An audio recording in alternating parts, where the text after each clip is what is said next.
علامہ doctor محمد اقبال. کچھ لوگ نا جی کہتے ہیں ڈاکٹر اقبال نے داڑھی کیوں نہیں رکھی تھی. تو یہ غلطی کی علامہ اقبال نے, رکھنی چاہیے تھی انہیں. ناراض ہو گئے آپ لوگ. جو جس کی غلطی ہے وہ اس کی یہ غلطی ہو گئی ان سے, انہوں نے نہیں ٹھیک کیا. اب اقبال کے داڑھی نہ رکھنے سے کیا سنت کی مخالفت پر اسے ڈگری دی جائے گی؟ وہ میں ہی کیوں نہ ہوں, جو کام خلاف سنت ہے وہ بہرحال. لیکن میرا سوال یہ ہے کہ اقبال نے تو صرف داڑھی نہیں رکھی, باقی سارے کام اچھے کیے, تو آپ باقی کے تو سارے اچھے کر لینا. اقبال نے جو کام کیا, جو دین کا درد دیا, جو پیغام دیا, جو جد و جہد کی, اس کو تو سمجھ لو نا. مطلب صرف داڑھی پہ آ کے دلیل پکڑتے ہو. علامہ اقبال نے مکان بھی نہیں بنایا اپنا. کتنا بڑا آدمی ہے, کوئی جائیداد ہے اس کی؟ تسی بھی چھوڑو مکان سارے. اقبال وہ دیکھیں نا, بابے بلے شاہ کی لوگ مثال دے دیں گے, بابا صاحب مجذوب آدمی تھے, تو بابا صاحب کے حصے میں تو کئی مربع زمین آتی تھی, وہ بھی انہوں نے نہیں لی. ہمارا ملانگ روٹی کا اس کو پتہ ہے, نوٹوں کا بھی پتہ ہے کہ 5000 والا کون سا ہے, 100 والا کون سا ہے. باقی ٹائم وہ بابا بلے شاہ بن جاتا ہے. یہ کون سا سٹائل ہے کہ مرضی کی چیز آئی تو قابو کر لی؟ تو ڈاکٹر اقبال نے یہ درست کیا, لیکن اس کے باوجود ہمارا نظریہ ہے کہ اللہ اس کی یہ خطا معاف کرائے گا, پر بندہ بڑا باکمال تھا. یہ بڑی خوبی تھی, اور اس میں بھی کچھ حکمت ہوگی, کچھ باتیں ایسی انہوں نے لکھی ہیں بعض جگہوں پہ.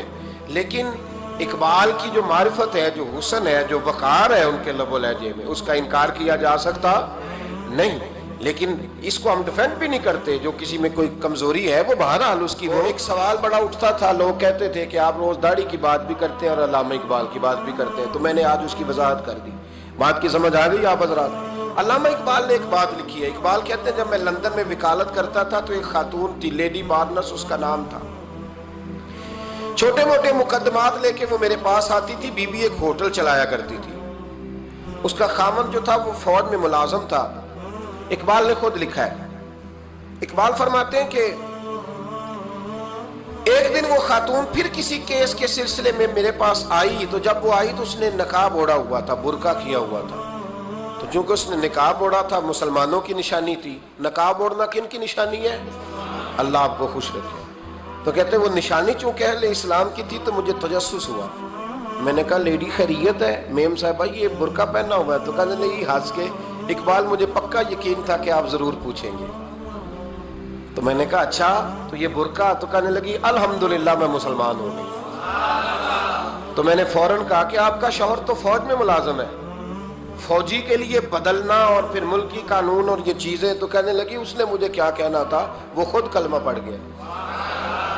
تو کہتی ہیں میں اور متجسس ہوا. وہ کیس کی بات کرتی تو میرا تجسس بڑھ گیا. میں نے کہا تو کیس چھوڑ کے بتا کلمہ کیسے پڑھا؟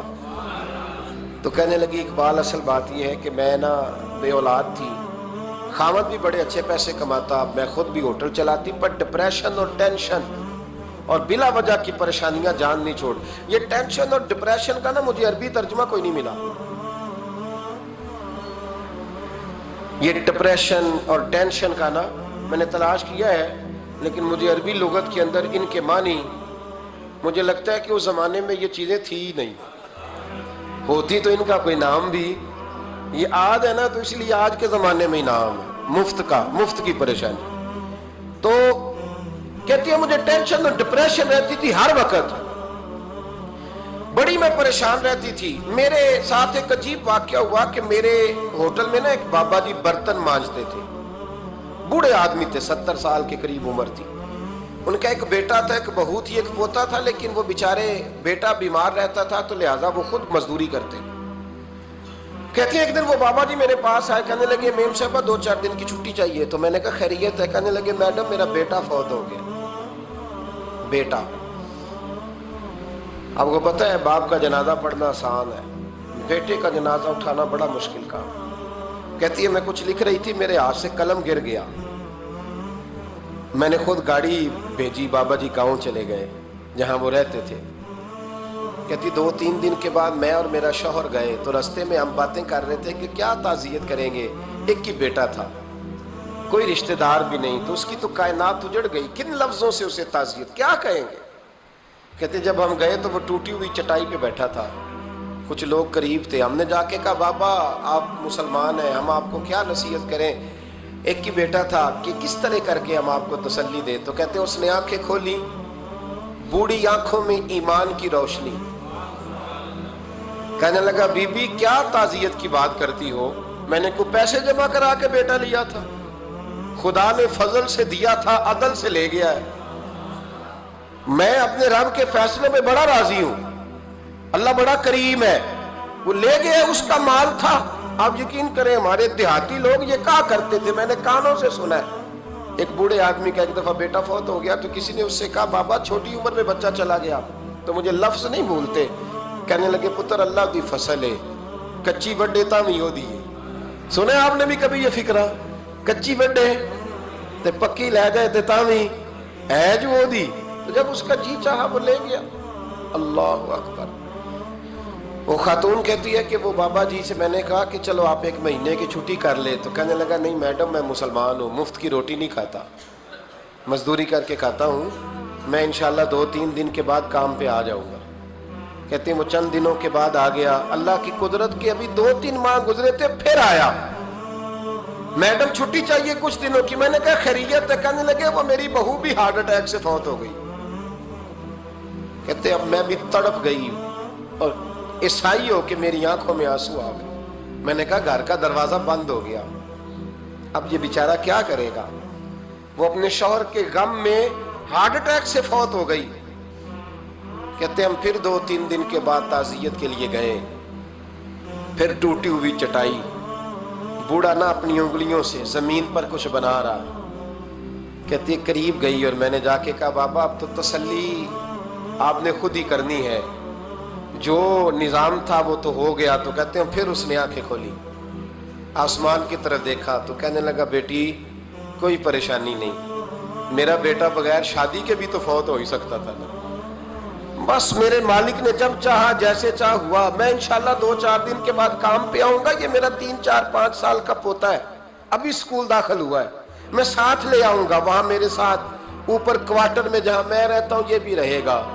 کہتی ہے میں سختے میں آ گئی اس کی کیفیت دیکھ کے، وہ پوتے کو ساتھ لے آیا، کبھی کبھی میں دیکھتی چھت پہ کھڑے ہو کے کہ دادا گھوڑا بنا ہوا ہے اور پوتا سواری کر رہا ہے، وہ سویرے اٹھتا اس کو سکول چھوڑ کے آتا، شام کو لے کے آتا، پیار کرتا، محبت کرتا۔ تیسری منزل پر ہم نے کوارٹر دیا ہوا تھا، وہاں دادا پوتا رہتے، اللہ تو بڑا بے نیاز ہے۔ کہتی ہے اقبال ایک دن نا پوتا اوپر والی منزل پہ کھیل رہا تھا، اس کا پیر پھسلا، وہ گردن کے بل زمین پہ گرا، مجھے خبر ہوئی تو میں دوڑی، ایمبولنس منگائی، خون سے لتھڑے ہوئے اس بچے کو دادے نے اپنی گود میں رکھا، اور جب ہم ہسپتال کی طرف گئے تو ہاسپٹل بعد میں آیا، جناب اسرائیل پہلے آ گئے، اور کہتے ہیں وہ گود میں دم توڑ گیا، پھر دادے نے اسے اپنے ہاتھوں سے غسل دیا، پھر اس نے اپنے بوڑھے ہاتھوں سے قبر کھودی اور پھر مٹی ڈال کے کہنے لگا اِنَّ لِلَّهِ وَإِنَّا إِلَيْهِ رَاجِعُونَ، جے سونا ہی میرے دکھ وچ راضی، جے سونا ہی میرے دکھ وچ راضی، پھر سکھ نو چلے ڈاما۔ کہتی وہ مٹی ڈالی اس نے، اور جب وہ واپس پلٹا تو میں بازو سے تھام کے ہوٹل قریب لائی، اور میں نے اس کے قریب کہا کہ بابا تو ٹوٹ گیا ہے، تو بکھر گیا ہے، مجھے محسوس ہوتا ہے کہ اب نہ تیری راتیں اور تیری صبحیں اور تیری شامیں غموں میں گزریں گی۔ تو کہتے ہیں یوں اس نے ہاتھ رکھے اور یوں آنسو چھٹک دیے، کہنے لگا میڈم کیوں میرے اندر کوئی عقیدہ نہیں، میں کوئی لوارث ہوں، میرا کوئی رب نہیں، میں کیوں پریشان رہوں گا، میں تو پکا ہوا پھل ہوں، تھوڑے دن گزرے گے قبر میں جاؤں گا، اور جب جنت میں جاؤں گا تو اللہ میری بیٹے سے بھی ملاقات کرائے گا، میرے پوتے سے بھی ملاقات کرائے گا، میرا رب ساری ملاقاتیں کرا دے گا، میں اپنے اللہ کی رضا پہ بڑا راضی ہوں۔ وہ خاتون کہتی ہے میرا اور میرے شوہر کا کلیجہ پھٹنے لگا، میں نے کہا بابا یہ جذبہ کہاں سے ملتا ہے، یہ سکون کہاں سے آتا ہے، یہ کیفیت کیسے ملتی ہے؟ مجھے کہنے لگا تو نے لینی ہے؟ میں نے کہا، تو کہنے لگا تو بھی گنبد خضرا والے نبی کا کلمہ پڑھ جا، تو بھی رسول اللہ کا کلمہ پڑھ جا، میرے محبوب کا کلمہ پڑھ، اللہ تجھے سکون عطا کرے۔